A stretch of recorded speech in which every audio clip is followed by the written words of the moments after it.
नमस्कार, मी मंजू भागानगरे आणि तुम्ही पाहत आहात न्यूज टुडे 24। 16 ऑक्टोबर हा आंतरराष्ट्रीय भूलशास्त्र दिन सर्वत्र साजरा केला जातो आणि याच दिनानिमित्त आज आपण भूल या विषयावर चर्चा करणार आहोत। खरं तर भूल हा आपल्या शारीरिक आपल्या आरोग्याशी एक निगडित असलेला महत्त्वाचा घटक। तर आज आपण याच विषयावर चर्चा करणार आहोत आणि त्यासाठी आता माझ्या सोबत आहेत नगरमधील प्रसिद्ध भूलतज्ञ डॉक्टर हर्षला पालवे। चला तर मग त्यांच्याशी संवाद साधूया।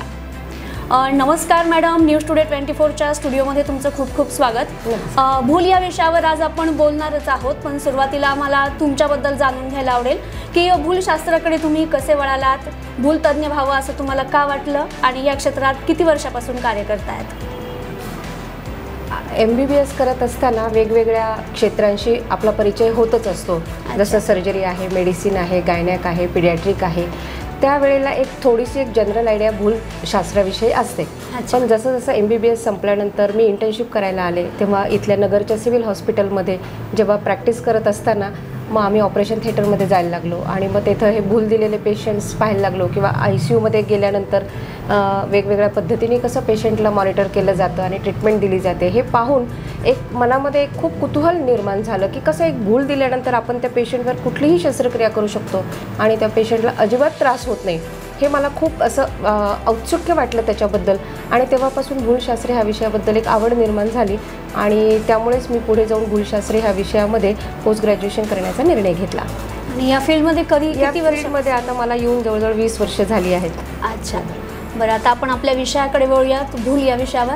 खरं तर भूल म्हणजे आपल्याला माहिती की सर्वसामान्य नागरिकांना की रुग्णाला काही शस्त्रक्रिया असेल छोटी मोठी तर ती करण्या अगोदर भुलीचं इंजेक्शन दिलं जातं, बेशुद्ध केलं जातं त्या शस्त्रक्रियेपुरतं, एवढीच बरीच आम्हाला माहिती आहे की यापेक्षा अजून माहिती काय सांगाल? तसं भूलशास्त्र हा विषय आता खूप वेगवेगळ्या प्रमाणामध्ये त्याचा विस्तार झालेला आहे। भूल म्हणजे फक्त हे पेशंटला ऑपरेशनच्या दरम्यान भूल देणं हे नसून आता भूलशास्त्र हे खूप वेगवेगळ्या विषयांमध्ये आता त्याचा विस्तार झालेला आहे की जसं एखाद्या पेशंटला खूप दीर्घकाळापासून जर पेन असेल, जसं कॅन्सरचं पेन असतं किंवा असं आहे दुखणं की ज्याला विलाज होत नाही आणि खूप काळाचं दुखणे, अशा वेळेस पेन क्लिनिक म्हणून एक नवीन संकल्पना तयार झाली। तिथे भूलशास्त्रतज्ञ हा त्या विषयामध्ये खूप पारंगत असतो आणि तो ट्रीटमेंट देत असतो। त्याचप्रमाणे अतिदक्षता विभागामध्ये सुद्धा जे आपली काळजी घेतात तिथे 24 तास थांबून तिथे सुद्धा सगळीकडे हे भूलशास्त्रतज्ञच अपॉइंट केलेले असतात आणि ते हे दक्ष विभागातील रुग्णांना सर्व त्यांची काळजी घेत असतात। अच्छा, आणि ऑपरेशनच्या दरम्यान पण भूल देणं म्हणजे हे फक्त बेशुद्ध करणं नसतं, भुलीचे खूप प्रकार आहेत आणि खूप वेगवेगळ्या प्रकारे पेशंटला जसं ऑपरेशन असेल आणि जशी त्याची गरज असेल त्याप्रमाणे वेगवेगळ्या पद्धतीची भूल दिली जाते। बरं, भूल देताना रुग्णाला भूल देण्याच्या अगोदर त्याच्या काही तपासण्या केल्या जातात, तर त्या कोणत्या तपासण्या असतात आणि का केल्या जातात? कसं आहे, भूल देणं म्हणजे ही फार जिगरीची हे आहे, त्याच्यात अतिशय काळजी घ्यायला हवी। कारण भूल देताना आपण पेशंटला पूर्ण बेशुद्ध ज्या ऑपरेशनसाठी पूर्ण बेशुद्ध केलं जातं, काही ऑपरेशनमध्ये फक्त तो भाग बधीर केला जातो, पण याच्यामध्ये जे औषध आपण पेशंटला देतो त्यांनी पेशंटचा श्वास थांबवतो, आपण त्याचं ब्लड प्रेशर आपण मॉनिटर करत असतो, हृदयाची गती आपण मॉनिटर करत असतो आणि हे सगळं करत असताना पेशंटची ओरिजिनल जी कंडिशन आहे, त्याची जनरल कंडिशन आहे, जसं पेशंटला ब्लड प्रेशरचा त्रास आहे का, पेशंटचं श्वास घेण्याचं प्रमाण, त्याचे फुफ्फुसं चांगले आहेत का, त्याची किडनी चांगली आहे का, त्याचं लिव्हर चांगलं आहे का, ह्या सगळ्या गोष्टी पाहणं खूप गरजेचं असतं की जेणेकरून पेशंटला भूल त्याची उतरली जाईल आणि पेशंटला ऑपरेशनच्या दरम्यानही काही त्रास होणार नाही आणि भूल उतरल्यानंतरही पेशंटला काही त्रास होणार नाही। तर त्यासाठी ह्या दृष्टीने आपण पेशंटचं ब्लड प्रेशर तपासणं, त्याचं हार्ट रेट बघणं, त्याचं ऑक्सिजनचं सॅच्युरेशन बघणं, त्याचप्रमाणे त्याचं हृदयाची कंडिशन व्यवस्थित आहे का त्याच्यासाठी कार्डिओग्राम काढणं, जास्त वय असेल पेशंटचं तर त्याच्यासाठी 2D इको करणं म्हणजे छातीची कॅसेट जे म्हणतो आपण ती काढणं, छातीचा एक्सरे काढणं की छातीमध्ये कुठे काही नाही आहे ना, ह्या सगळ्या गोष्टी पाहिल्या जातात। त्याचं लिव्हर व्यवस्थित काम करते का, त्याची किडनी व्यवस्थित काम करते का, त्याची शुगर नॉर्मल आहे का। बऱ्याचदा असं आम्हाला आढळलं की जेव्हा ऑपरेशन मुळे पेशंटला काही तपासण्या करण्याची गरज पडते त्याच्यामध्ये असं जाणवतं की पेशंटची शुगर खूप जास्त आहे, म्हणजे तो एक पॉईंट असतो की पेशंटला कळतं आपल्याला शुगर आहे। हां, असं तर ह्या सगळ्या गोष्टी पाहणं गरजेचं असतं आणि ह्या तपासण्या केल्या जातात। आणि भूल देताना कोणती काळजी घेतली जाते? जेव्हा पेशंटचं एखादं ऑपरेशन असतं, भूल द्यायची असते, तेव्हा पेशंट हा आम्हाला उपाशी लागतो. म्हणजे ऑपरेशनच्या आधी 7 ते 8 तास हे पेशंटने काहीही खाल्लेलं नको आहे, पाणीसुद्धा पिलेलं नको आहे. कारण काय होतं, भुलीमध्ये पेशंट पूर्ण बेशुद्ध असतो आणि अशा वेळेस जर पेशंटला खाल्लेलं असेल तर नकळत थोडंसं मळमळ वगैरे होऊन जर ते आलं घशामध्ये आणि पेशंट जर भुलीत असेल तर ते आपल्या श्वासमार्गामध्ये जाऊ शकतं, फुफ्फुसामध्ये जाऊ शकतो, न्यूमोनिया होऊ शकतो. तर त्याच्यामुळे पेशंटनी काही खाल्लेलं नको आहे 8 तास आधी. त्याच्यानंतर पेशंटचं ब्लड प्रेशर कंट्रोलमध्ये पाहिजे, पेशंटची शुगर कंट्रोलमध्ये पाहिजे. मग सकाळची जर पेशंटची बीपीची गोळी असेल तर ती आम्ही सकाळी 1 घोट पाण्याबरोबर घ्यायला लावतो की जेणेकरून ऑपरेशनच्या दरम्यान त्याचं बीपी एकदम वाढत नाही. म्हणजे त्याचे काय औषधं चालू आहेत, काय नाही आहेत हे आम्हाला माहिती पाहिजे आणि त्याच्यानुसार मग आम्ही त्यांना सूचना देतो की तुम्ही ही औषधं घ्यायची आहेत, ही औषधं घ्यायची नाही आहेत. जसं पेशंटनी काही खाल्लेलं नसतं, उपाशी असतो, त्याच्यामुळे पेशंटला शुगरची गोळी सकाळची घ्यायची नसते. हे सगळ्या व्यवस्थित काळजी घ्यायला लागते. बरं, तुम्ही आता सांगितलं की भूल घेताना पेशंटला उपाशी राहावं लागतं. एकीकडे आपण जर डिलिव्हरीसाठी सिझरिंग करताना सुद्धा भूल दिली जाते, मग त्या पेशंटलाही उपाशीच ठेवावं लागतं कारण बाळाचं पण मग काय त्याच्यावर परिणाम होतो आणि त्यावेळेस कशी काळजी घेतली जाते? हां, याच्यामध्ये भूल उपाशी म्हणजे फक्त 8 तास उपाशी राहायला लागतं. त्याच्यामुळे 8 तास उपाशी राहिल्याने असं बाळाला काही म्हणजे न्यूट्रिशन मिळणार नाही किंवा तोपर्यंत काही होईल असं काही नसतं. कधी कधी इमर्जन्सी पण करायला लागतं. अशा वेळेस पेशंटने खाल्लेलं असतं आणि आपण पेशंटचं समज सिझर आहे आणि बाळाचे नाडीचे ठोके कमी झालेत, बाळाला डिस्ट्रेस, अशा वेळेस इमर्जन्सी सिझरला घ्यायला लागतं आणि पेशंटने खाल्लेलं असेल तर अशा काळामध्ये आम्ही काय करतो की सिझरला जनरली कमरे खालची भूल असते, त्याच्यामुळे थोडंसं उलटी मळमळ होण्याचं चान्सेस थोडंसं कमी असतं आणि पूर्ण भूल द्यायची वेळ आली तरी मग आम्ही आधी इंजेक्शनं देतो की जेणेकरून ते खाल्लेलं वरती येऊ नये किंवा हे करू नये, असं काळजी घेऊन आम्ही ते करत असतो. नक्कीच. आणि मग हे भूल देताना रुग्णाच्या वयानुसार दिली जाते, त्याचं प्रमाण कसं असतं की जो ऑपरेशनचं जे शस्त्रक्रिया लागणारा वेळ आहे त्यानुसार ती भूल दिली जाते, कसं असतं? ह्या दोन्ही गोष्टी पाहिल्या जातात. सगळ्यात पहिले आपण वयाचं जर बघितलं तर काय असतं की पेशंट जास्त वयोवृद्ध पेशंट असेल तर त्याच्यामध्ये काय असतं की डोस थोडासा कमी द्यायला लागतो, त्याला सहन होईल अशी भूल द्यायला लागते. यंग पेशंट असेल तर त्याच्यामध्ये थोडासा डोस जास्त लागतो. त्याच्यानंतर कधी किडनीचा त्रास असेल तरी डोस कमी द्यायला लागतो, लिव्हरचा त्रास असेल डोस कमी द्यायला लागतो किंवा पेशंटला हृदयाचा आजार असेल तर वेगळी इंजेक्शनं द्यायला लागतात, त्याला कोणती सूट होतील की ज्याच्यामध्ये त्याचं ब्लड प्रेशर वाढणार नाही, नाडीचे ठोके वाढणार नाही. हे सगळं पेशंटची जनरल कंडिशन घेऊन कुठली भूल द्यायची, काय द्यायची हे सगळं ठरवलं जातं. आणि ऑपरेशननुसार म्हणजे काय असतं की जेव्हा ऑपरेशन खूप दीर्घकाळाचं चालणारं असतं किंवा खूप गुंतागुंतीचं ऑपरेशन असतं किंवा शरीराच्या वरच्या भागाचं, कमरेच्या वरच्या भागांचं ऑपरेशन असतं, मेंदूचं असतं, चेहऱ्यावरचं असतं, अशा वेळेस पूर्ण भूल दिली जाते. यामध्ये पेशंट पूर्ण बेशुद्ध केलेला असतो, त्याचा श्वास वगैरे मशीनद्वारे श्वाससुद्धा बाहेरून पुरवला जातो, पेशंटचा श्वाससुद्धा बंद केलेला असतो. आणि कमरेखालचं जर ऑपरेशन असेल तर त्याला आम्ही फक्त कमरेखालची भूल देतो. फक्त हातालाही भूल देता येते, फक्त बोटालाही भूल देता येते, फक्त असं खूप भुलीचे प्रकार आहेत वेगवेगळे. तर जसं ऑपरेशन असेल, किती वेळ चालणार आहे त्याच्यानुसार भूल दिली जाते. म्हणजे ज्या भागाची शस्त्रक्रिया करायची तेवढ्याच भागाला फक्त बधीर करता येतं, पूर्ण शरीराला दिलं जाते भूल नाही. जर कमरेखालचं असेल तर कमरेखालची भूल आहे आपल्याला, हाताचं ऑपरेशन असेल तर हाताची भूल आहे आपल्याला. पण तुम्हाला समज छातीचं ऑपरेशन करायचं असेल, गळ्याचं असेल, चेहऱ्यावरचं असेल, मेंदूचं असेल तर मात्र अशा याला पूर्ण भूल द्यायला. त्याच्या म्हणजे जसं तुमची समस्या असेल त्यानुसार भूल कुठली द्यायची हे ठरवलं जातं. अच्छा. पण भूल देताना जे आपण इंजेक्शन दिलं जातं त्यात जे औषध असतं तर ते कोणत्या प्रकारचं असतं आणि ते औषध त्या रुग्णामध्ये कशा प्रकारे परिणाम करतं, कसं प्रक्रिया हे करतात ते? आता जेव्हा आपण लोकल ॲनेस्थेशिया नावाचा प्रकार आहे की फक्त त्या जागेवर भूल देतो किंवा रिजनल ॲनेस्थेशिया म्हणतो, म्हणजे फक्त त्या भागाला भूल देतो, जसं कमरेखाली देतो, हाताला देतो.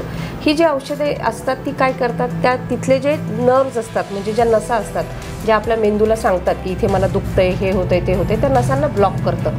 म्हणजे मग मेंदूकडे ते सेन्सेशन जात नाही की इथे मला दुखतंय आणि इथे मला हे होतंय.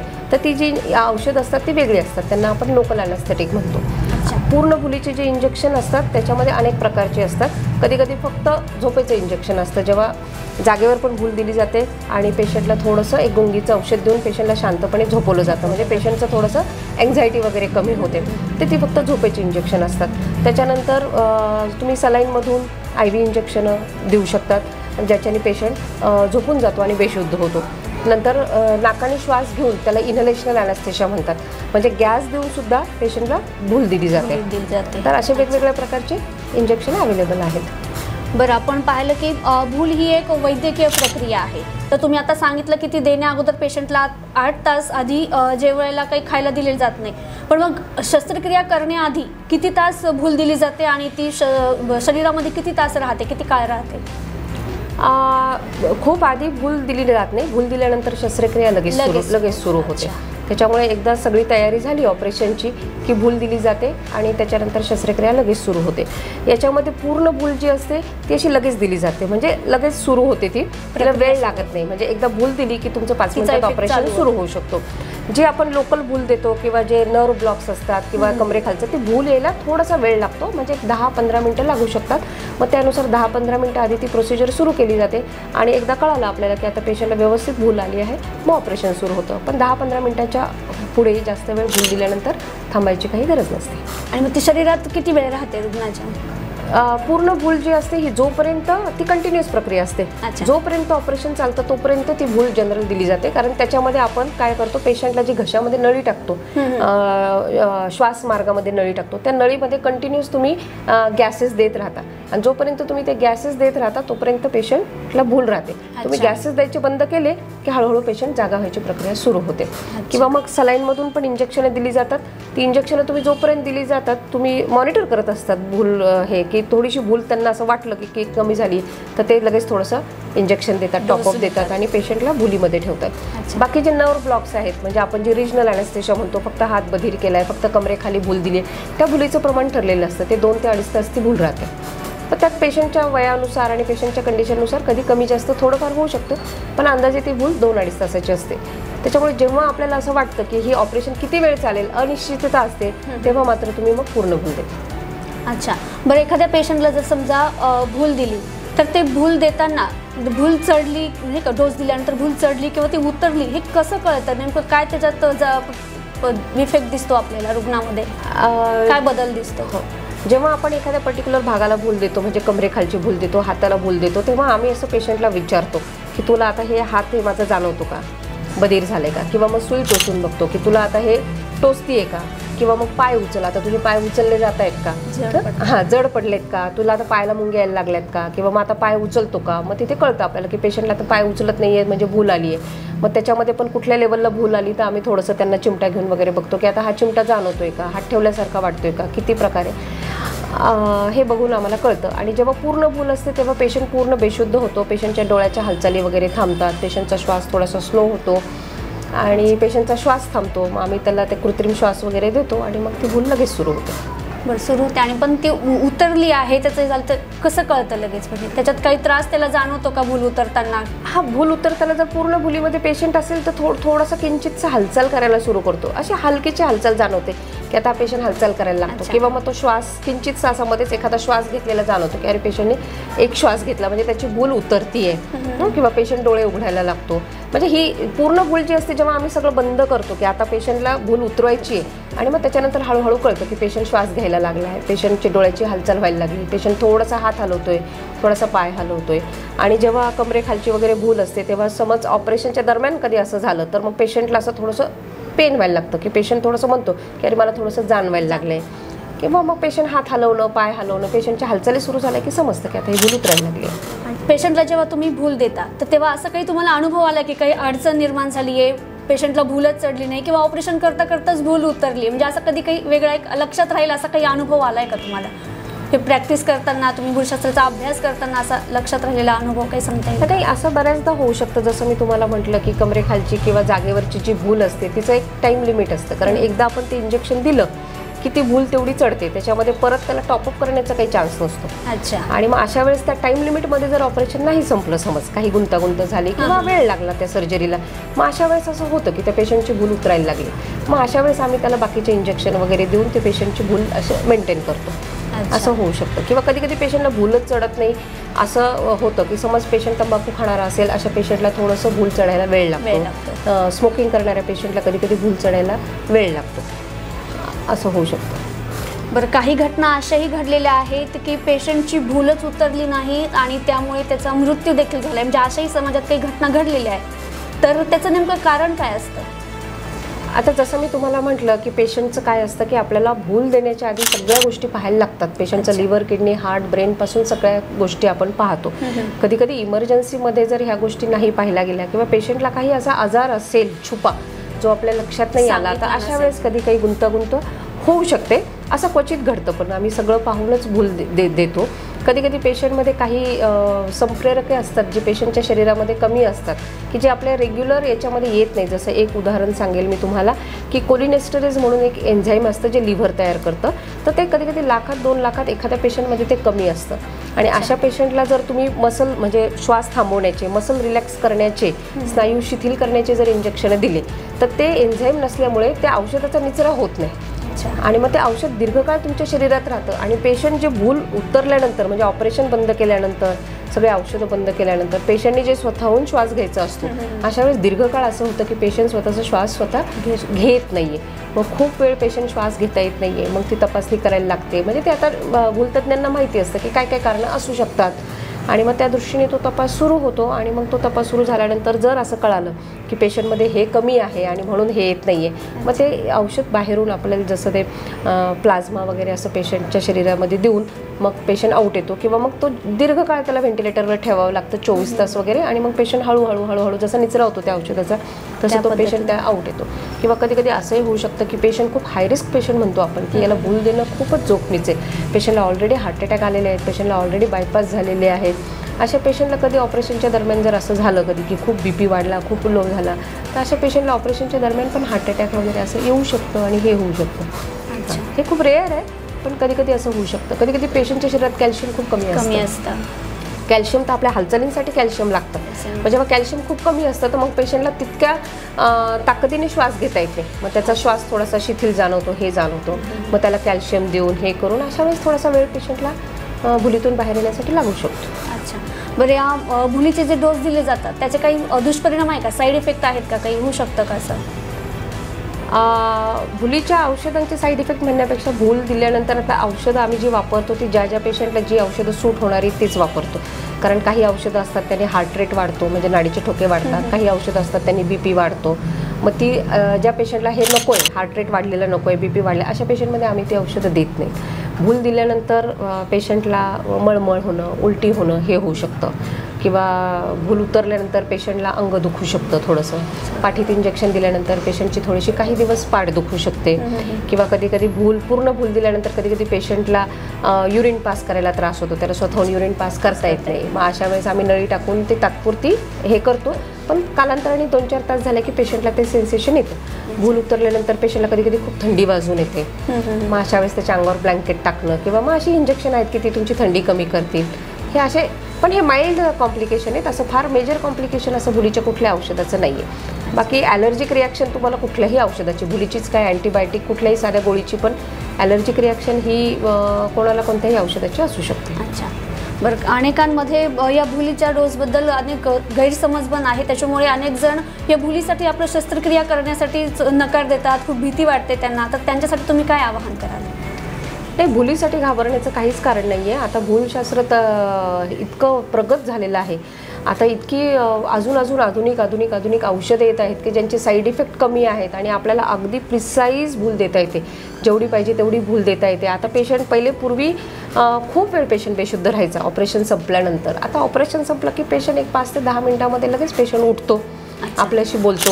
म्हणजे आता तंत्रज्ञान वाढत चाललंय. पुन्हा भूल देण्यासाठी आता जे मशीन असतं जे भूल देण्यासाठी वापरलं जातं त्या मशीनमध्ये पण आता इतकं ॲडव्हान्स टेक्नॉलॉजी झालं आहे. तर तुम्ही पूर्ण कॅल्क्युलेट करू शकतात, पूर्ण डोस कॅल्क्युलेट करू शकतात. पेशंट किती भुलीत आहे, म्हणजे खूप डीप आहे, खूपच जास्त भूल चढली आहे, हे सुद्धा मॉनिटर करणारे आता मशिनरी आहेत. त्याच्यामुळे भूल देणं हे आता खूपच काय म्हणू शकतो आपण, आता त्याच्यात रिस्क अशी फारशी राहिलेली नाही आहे. त्याच्यामुळे भुलीला घाबरायचं काही कारण नाही. अनलेस आता तुमचं शरीरातच अशा काही गोष्टी तुम्हाला की तुमचे आजारच असे आहेत की ज्याच्यामध्ये तुम्हाला भूल देणं कधी कधी रिस्की असू शकतं. जसं मी तुम्हाला म्हटलं की तुम्हाला हार्ट अटॅक येऊन गेलेले, तुमचे बायपास झालेले आहेत किंवा तुमच्या छातीमध्ये खूप न्यूमोनिया पसरलेला आहे, ऑलरेडी तुम्हाला ऑक्सिजन घ्यायला त्रास होतो. अशा वेळेस मग भूल देणं थोडंसं रिस्की असू शकतं. बरं, आपल्या या भूलशास्त्राकडे अनेक विद्यार्थी असतील, आता एक डॉक्टर जे बनणार आहेत, जे परीक्षा देत आहेत, अभ्यास करत आहेत, तर या क्षेत्राकडे त्यांनी वळण्यासाठी किंवा या क्षेत्रात जे त्यांची इच्छा आहे की या क्षेत्रात कार्य करावं, त्यांच्यासाठी तुमचा काय सल्ला असेल, काय मार्गदर्शन कराल त्यांना? नाही, भूलशास्त्र तज्ज्ञ जर जे कोणाला व्हायचं असेल तर हे खूपच अतिशय ॲडव्हान्स ब्रँच होत चालली आणि याच्यामध्ये कसं असतं की एक सॅटिस्फॅक्शन मिळतं आपल्याला. सॅटिस्फॅक्शन म्हणजे असं आहे की बाकीचे जरी आपण ब्रँचेस बघितल्या तर तुम्ही पेशंटला ट्रीटमेंट देता, पेशंटला 1 महिन्यानी फरक पडतो, 10 दिवसांनी फरक पडतो. पण भूलतज्ञाचं असं आहे की मी भूल दिली आहे आणि ऑपरेशन खूप सुंदर सुरळीत पार पडलं आहे आणि ऑपरेशन संपल्यानंतर माझा पेशंट उठला आहे लगेच विदाऊट कॉम्प्लिकेशन. म्हणजे हे तुम्हाला तिथले तिथे सॅटिस्फॅक्शन मिळतं, त्याच्यासाठी वेटिंग नाही आहे. म्हणजे आज मी हे ऑपरेशन केलं तर मला लगेच त्याचं समाधान मिळतं आणि खूप रिवॉर्डिंग आहे ही ब्रँच. म्हणजे खूप सॅटिस्फॅक्शन आहे आणि ही खूप ॲक्च्युली सगळ्या ब्रँचेसमध्ये भूलशास्त्र हे असं म्हटलं जातं की सगळ्यात जोखमीची ही ब्रँच आहे, कारण इथे पेशंटच्या जीवाशी खेळ असतो.